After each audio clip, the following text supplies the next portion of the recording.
Faire face aux défis de l'industrie du jeu vidéo en Afrique. Une question sur laquelle se sont penchés les développeurs, distributeurs et autres professionnels du secteur lors de l'Africa Games Week au Cap en Afrique du Sud. Objectif principal, doper la jeune industrie vidéo du continent de nouveaux outils tout aussi attrayants. On cherche à faire grandir, à professionnaliser l'industrie. Quelles sont les structures de soutien qui manquent? Comment les mettre en place une fois qu'on aura créé les fondations, une fois qu'on aura de nombreux studios de développement sur le continent, des studios qui marchent commercialement, alors tout le reste va en découler. Le marché reste cependant inexploité faute d'investisseurs. Par ailleurs, de nombreux développeurs africains optent pour la création de jeux destinés aux téléphones et tablettes et non aux consoles traditionnelles comme la PlayStation ou les ordinateurs fixes.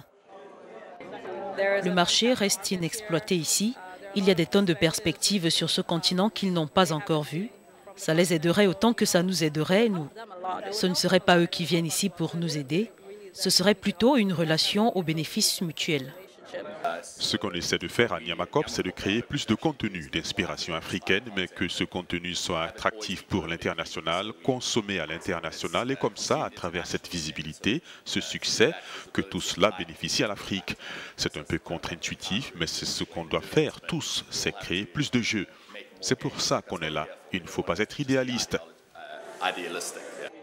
Pour certains développeurs, les jeux sur portable sont moins coûteux en données, alors que l'Internet peut être cher et lent dans certaines régions du continent. Maintenant, il reste encore à trouver la solution au niveau de la monétisation de ces jeux-là, sachant qu'en Afrique, les personnes n'ont pas de carte bancaire, mais il existe des solutions, les paiements électroniques basés sur les télécoms, enfin les portefeuilles électroniques des opérateurs télécoms. Pour attirer les passionnés, des jeux comme Invasion Day seront téléchargés gratuitement, mais les joueurs pourront acheter des mises à jour.